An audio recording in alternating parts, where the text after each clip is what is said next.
What is up, guys? In today's video, I'm going to be going over several tips to hopefully help you stop losing to some of the Marvel items that we have in Season 4, because this is probably what I've been getting asked about most since the launch of the season. As always, if you guys do enjoy this video, remember to give it a like, subscribe if you'd like to see more, and comment down below what you think of these items and if they've been costing you a lot of games in Season 4.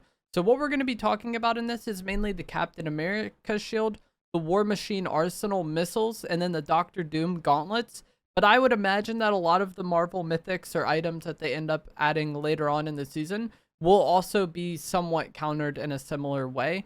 Two items that I think are most important when playing against these are going to be the shield bubbles and the War Machine hover jets. Or the jetpack is what people also call the War Machine hover jets. Luckily, in this season, shield bubbles are guaranteed out of the upgraded ammo boxes. Anytime you open an upgraded ammo box, you get ammo, minis, and shield bubbles. So if you are going to want to run shield bubbles, those big ammo boxes are a pretty big priority off spawn and just throughout the course of the game. Shield bubbles will allow you to create a protective bubble to play off, which works really well versus these items, because a lot of players are just going to try to like jetpack up and then shoot down with either the Dr. Doom Gauntlet or the missiles, but even the shield, a lot of people do that. So just using traditional cover might not work as well, whereas the bubbles create a protective barrier. Nothing can come in, nothing can come out either. There are ways that people can get damage through with it, but for the most part, the bubble will block a lot of that damage.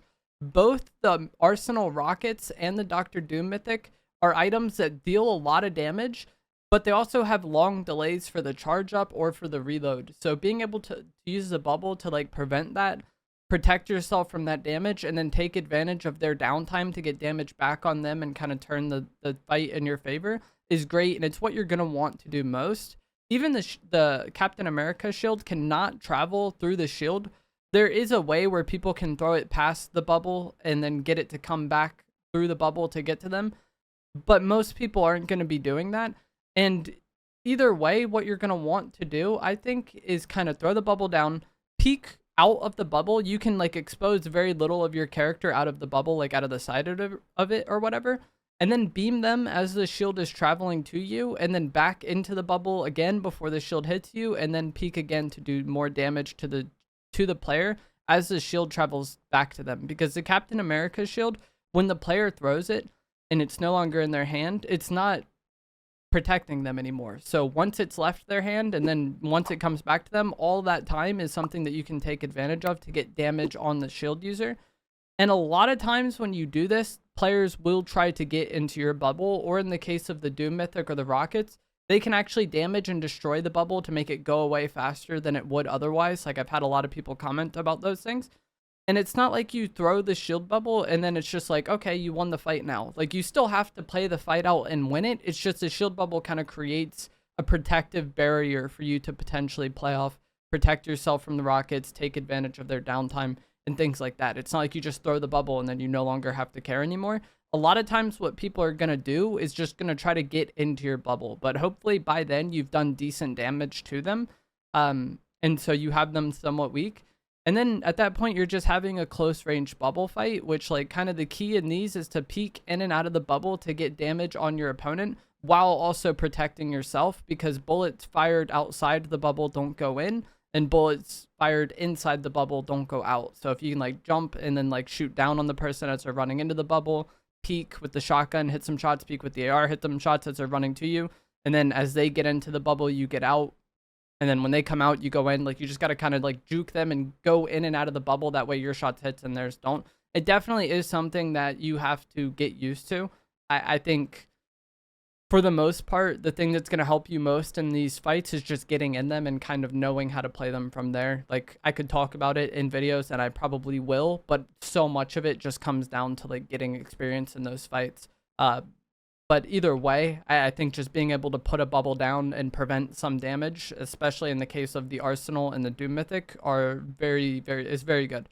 The jetpack is also a pretty decent counter because, like I said, a lot of these items just want to go up into the air and then spam down while looking at you and get like area of effect damage. So the jetpack is a really good counter because if you're in the air, it's harder for them to get splash damage on you than if you're just on the ground sitting there, you know? It's also just harder for players to hit their shots on you while you're flying in general. And again, the Doom Mythic and the Arsenal have decent downtime between uses. So just dodging one of them gives you a huge opportunity to take advantage of that, get a lot of damage on the user. The shield also seems easier to hit if you're if someone's blocking with the shield, if you fly up above them or to the side, it feels so much easier to get damage on the person blocking. I don't know why that is. And even if like y'all are both flying, like let's say you fly up and then a lot of times the shield user is also going to fly up. I don't know why, but like if somebody's in the air, I feel like it's so much easier to land shots on the blocking player than when they're just standing on the ground. I really do not know why this is, but that is my experience dealing with these items. And then also using the jetpack dash to go just to the side of the shield user, break their camera, start shooting at them, get behind them. Like just being very mobile makes it harder for your opponent to play the fight. And that's even true in situations where you're dealing with any of these Marvel items. You can also just spray the block of the Captain America shield out. This is one of the ways they nerfed it. Whereas now it only takes 250 damage to break their block and kind of stagger them, and then that allows you to get damage in. At the start of the season, it was 500, so they cut that in half, and you could so much easier break their block now. If someone's just going to stand there and try to block with the shield, that is like, I'm so happy to see that at this point, because you just spray them out, you'll easily break the block and have a lot of ammo left in your gun to deal a lot of damage to that player. And the ARs we have this season are all very good and have very high DPS, so just like staggering their block out can easily lead to 100 plus damage for you, and that's definitely going to turn the odds of the fight in your favor. Because of this and like how much damage the shield actually does, I think it's like very easy to out DPS the shield with an AR. Like I said, the AR's DPS is insane, so if they're just going to stand there and block or stand there and throw the shield at you, the shield only hits for 50, and you have all that time while it's traveling to you and back to them to damage them, so you should get much more damage on them than they get on you. I think kind of like in medium range fights versus a shield user, it's the easiest thing ever.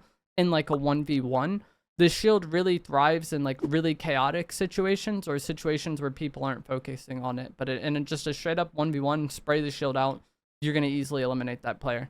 Cars can also be a decent way to like block damage with some of these items, because you can just get in the car and then not take damage.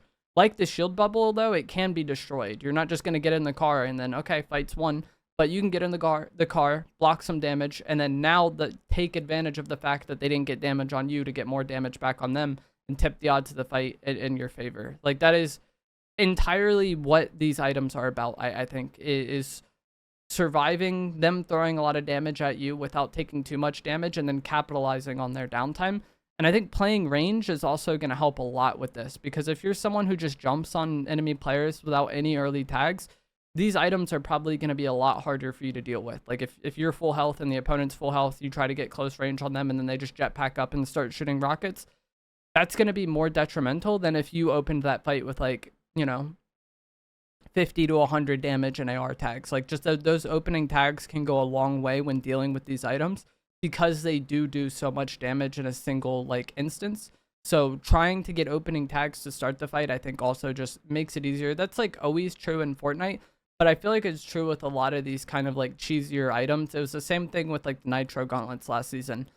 If you had somebody meleeing you and you had already done 100 damage to them with the AR before they started meleeing you, it was probably going to be easier than if you needed a 250 to zero them, right? So playing range is great, and the shield also just doesn't even have that much range to the throw.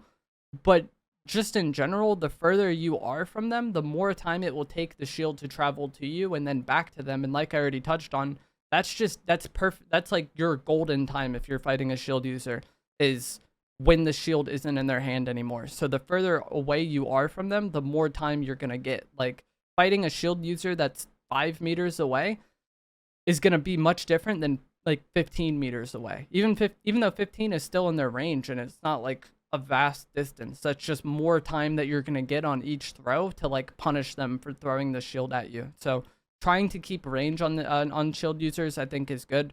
You can even just jetpack up and like backwards if a shield user comes at you and just spray them with your AR the whole time, and you'll probably get damage on them, probably break their block. And if they throw it at you, that's just, you might take 50 damage, but you're going to give them 100 to 150 back. And so that's going to be a huge opportunity for you.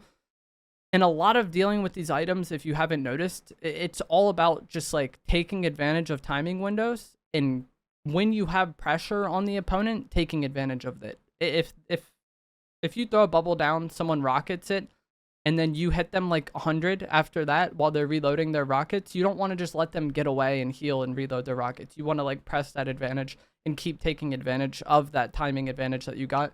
The same is true with the shield, the Doom thing, like all of these items. You just get a window of timing to take advantage of, and you want to like take advantage of that and get the most out of it that you can. And when you have pressure in the fight, keep that pressure on.